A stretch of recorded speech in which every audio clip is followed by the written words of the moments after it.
우리나라 국민 한 사람이 하루에 버리는 음식물 쓰레기 얼마나 되는지 아십니까? 환경부 기준으로 약 290g입니다. 종이컵으로 2컵 정도 되는 양이에요. 이게 모이면 하루에 전국에서 1만 4천 톤이 쏟아집니다. 그런데 이 쓰레기의 70%가 가정과 작은 음식점에서 나옵니다. 거대한 공장이 아니라 우리 부엌에서 나오는 거예요.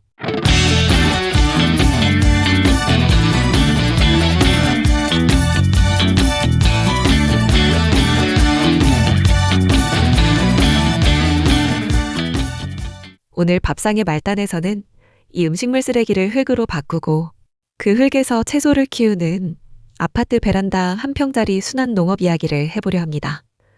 귀농하지 않아도 땅이 없어도 농사를 피부로 이해할 수 있는 가장 짧은 길이 여기 있습니다. 먼저 큰 그림부터 보겠습니다. 도시에서 농사를 짓는 사람이 지금 얼마나 될까요?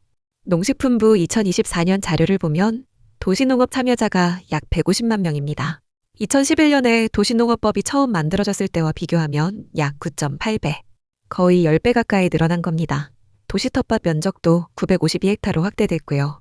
도시농업관리사라는 자격을 가진 분도 2023년 기준 1만 1천여 명이 배출됐습니다. 숫자만 보면 도시농업이 하나의 문화로 자리 잡은 것 같은데 사실 이 숫자 뒤에는 좀 더 복잡한 이야기가 있어요. 왜 이렇게 많은 사람이 도시에서 흙을 만지고 싶어 하는 걸까요? 이유는 크게 3가지입니다. 첫째, 신선한 채소를 직접 키워 먹고 싶다는 욕구. 마트에서 사는 상추가 언제 수확된 건지, 어떤 약을 쳤는지 알 수가 없으니까요. 둘째, 힐링입니다. 흙을 만지고 식물이 자라는 걸 보는 것 자체가 정서적 회복이 돼요. 코로나를 겪으면서 이 수요가 확 늘었죠. 셋째. 그리고 이게 오늘 이야기의 핵심인데 음식물 쓰레기 문제입니다. 매일 종량제 봉투에 담아내놓는 그 축축하고 냄새나는 쓰레기. 이걸 줄일 수 있는 방법이 바로 베란다 텃밭과 연결되거든요. 음식물 찌꺼기가 흙이 되고 그 흙에서 상추가 자라고 상추를 먹고 남은 찌꺼기가 다시 흙이 되는 순환. 이게 한 평 안에서 돌아갑니다. 그러면 실제로 베란다에서 뭘 키울 수 있는지 현실적인 이야기를 해보겠습니다. 가장 중요한 건 햇빛이에요. 농촌진흥청 자료를 보면 전문 유리온실의 햇빛량이 평균 1000마이크로몰 정도 되는데 아파트 베란다는 남향이라도 그 절반 수준밖에 안 됩니다. 동향이나 서향은 35%, 북향은 그보다도 낮아요. 층이 낮거나 앞에 건물이 있으면 10%도 안 될 수 있습니다. 그래서 방향에 따라 키울 수 있는 작물이 달라집니다. 남향이면 상추, 시금치, 열무, 젓근대 같은 걸 키울 수 있고요. 동향이나 서향이면 쑥갓, 청경채, 잎들깨, 바질 정도가 적당합니다. 북향은 선택지가 좁아지는데 부추, 쪽파, 치커리 같은 그늘에 강한 작물을 심어야 해요. 혹시 이거 아셨어요? 고추나 토마토, 오이, 호박 같은 열매 채소는 사실 베란다에서 키우기가 상당히 어렵습니다. 일조량도 부족하고 공간도 좁거든요. 물론 남향의 조건이 좋으면 방울토마토 정도는 가능하지만 초보자라면 잎채소부터 시작하는 게 맞습니다. 초보자에게 가장 먼저 추천하는 작물은 단연 상추입니다. 이유가 있어요. 상추는 씨앗을 뿌리고 한 달이면 수확할 수 있습니다.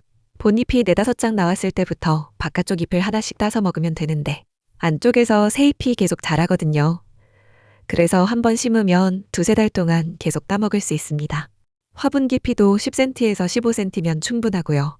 스티로폼 상자에 흙 담아서 키워도 됩니다. 씨앗 한 봉지에 1,000원도 안 하니까 실패해도 부담이 없어요. 쑥갓이나 청경채, 케일도 비슷한 난이도입니다.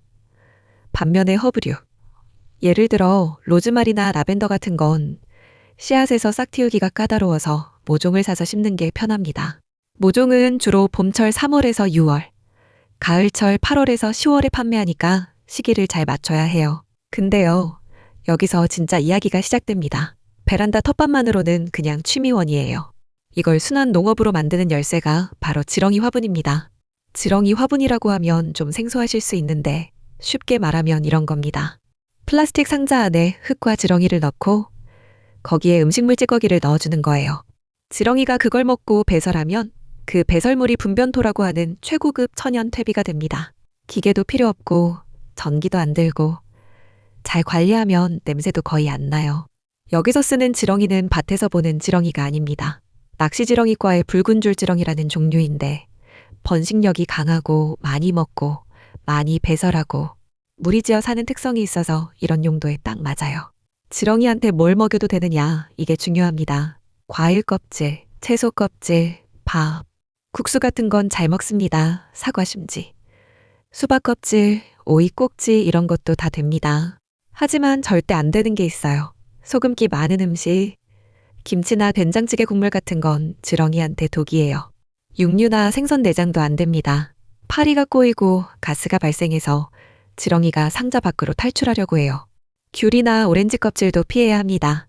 농약 성분 때문이에요. 지렁이와 분변토가 합쳐서 1kg 정도 있을 때 한 번에 넣는 음식물은 200g에서 300g이 적당합니다. 3일에서 4일이면 다 먹어치워요. 음식물을 흙 속에 묻어주고 양을 과하게 넣지만 않으면 냄새는 거의 나지 않습니다. EM 발효액을 가끔 뿌려주면 분해 속도도 빨라지고 냄새도 더 줄어들어요. 이렇게 만들어진 분변토. 이게 왜 좋으냐면요. 지렁이가 음식물을 소화하면서 식물이 흡수하기 가장 좋은 상태로 영양분을 바꿔놓습니다. 미생물도 풍부하고 특히 바실러스균이라는 항생물질 분비균이 들어있어서 유해 병원균이나 곰팡이 성장을 막아줘요. 그런데 질소 성분 함량이 1.2% 정도로 다른 비료에 비해 낮아서 식물 뿌리를 태우지 않습니다. 화학 비료는 잘못 쓰면 뿌리가 타버리거든요. 분변토는 그런 위험이 없어요. 모종 심을 때, 화분 분갈이 할 때 섞어주면 됩니다. 이걸 지렁이가 먹고 나면 약 60kg에서 66kg의 분변토가 나와요. 이 정도면 집에서 키우는 화분 분갈이하고 베란다 텃밭에 쓰고 아파트 화단에 뿌려도 남습니다. 겨울에는 어떻게 하느냐, 이 질문 많이 하시더라고요. 아파트 발코니에 그냥 두면 지렁이는 추위를 피해서 흙 속 깊이 들어가 버립니다. 봄이 돼야 다시 활동을 시작해요. 그래서 겨울에도 계속 운영하려면 난방이 되는 실내로 옮겨야 합니다. 지렁이가 가장 좋아하는 온도는 15도에서 25도 사이예요. 여름에는 반대로 베란다가 40도까지 올라갈 수 있으니까 직사광선을 피하고 통풍을 시켜줘야 합니다. 이게 생명체를 다루는 거라 기계보다 손이 좀 더 가는 건 사실이에요. 하지만 아이들 교육 효과가 정말 큽니다.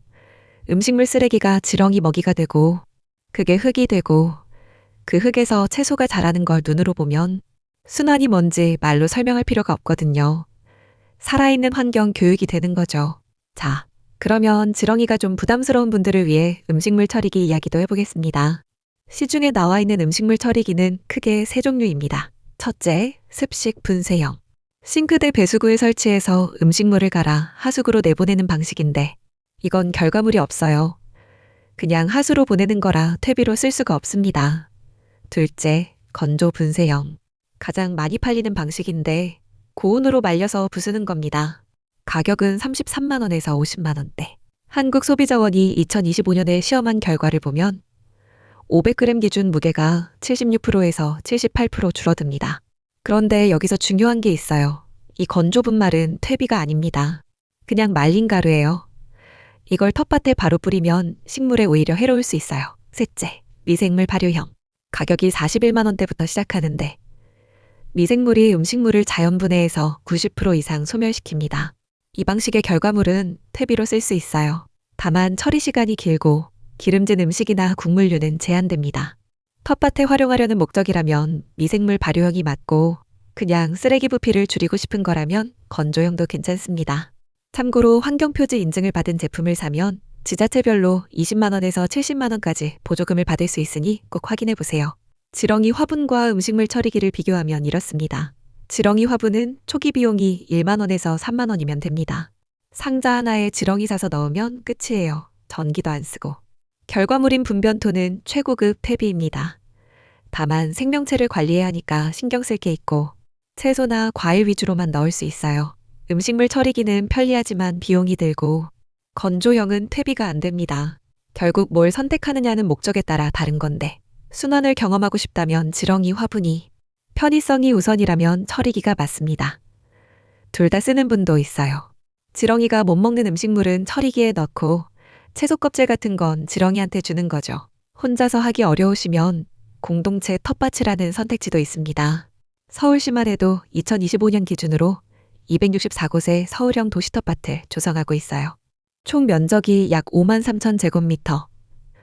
축구장 7.4개 크기입니다. 자투리 텃밭. 건물 옥상 텃밭, 어린이집이나 학교 텃밭, 아파트 단지 내 텃밭, 치유 텃밭까지 형태도 다양하고요. 상자 텃밭도 29,000개를 보급합니다. 서울 농부포털이라는 사이트에서 텃밭 분양 신청이나 프로그램 접수를 할 수 있고, 치유농업 프로그램은 하반기에 8개소 120명을 모집합니다. 옥상 텃밭을 직접 만들고 싶은 분도 계실 텐데 이건 좀 주의가 필요해요. 반드시 건물관리주체의 허가를 받아야 하고 하중 안전 여부와 방수층 손상 여부를 점검해야 합니다. 서울시에서는 구조안전진단 비용을 지원하기도 하니까 관심 있으시면 자치구에 문의해 보시는 게 좋겠습니다. 이쯤에서 한 발짝 물러나서 생각해 볼 게 있습니다. 이게 그냥 취미 활동이냐? 아니면 뭔가 더 큰 의미가 있느냐? 저는 이게 도시 사람들이 농업을 이해하는 가장 현실적인 통로라고 봅니다. 상추 한 포기를 베란다에서 키워보면 알게 돼요. 물을 언제 줘야 하는지, 햇빛이 얼마나 중요한지, 벌레가 왜 생기는지, 비료가 왜 필요한지. 마트에서 1,000원짜리 상추 한 봉지를 살 때는 몰랐던 것들이 보이기 시작합니다. 농민들이 왜 날씨에 예민한지, 왜 비료값이 오르면 힘들어하는지, 왜 수확철에 가격이 떨어지면 속이 타는지 한 평짜리 베란다에서 그 감각이 시작되는 거예요. 2023년 기준 연간 생활계 음식물 쓰레기가 500만 톤입니다. 이 중 70%가 가정에서 나온다면 가정 단위의 실천이 가장 강력한 감축 수단이 될 수 있다는 뜻이기도 해요.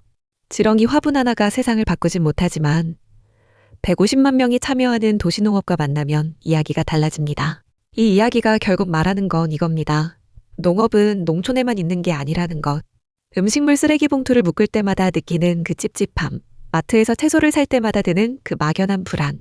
아이한테 먹거리의 소중함을 가르치고 싶은데 방법을 모르겠는 그 답답함. 이 모든 게 베란다 한 평에서 풀릴 수 있습니다. 상추 씨앗 한 봉지, 흙 한 포대, 지렁이 좀 이걸로 시작하면 됩니다. 거창할 것 없어요. 오늘 저녁에 사과 깎고 남은 껍질, 그거 버리지 말고 화분 옆에 놔두는 것부터가 순환의 시작입니다. 농사는 결국 순환이니까요. 오늘도 밥상의 말단에서 전해드렸습니다.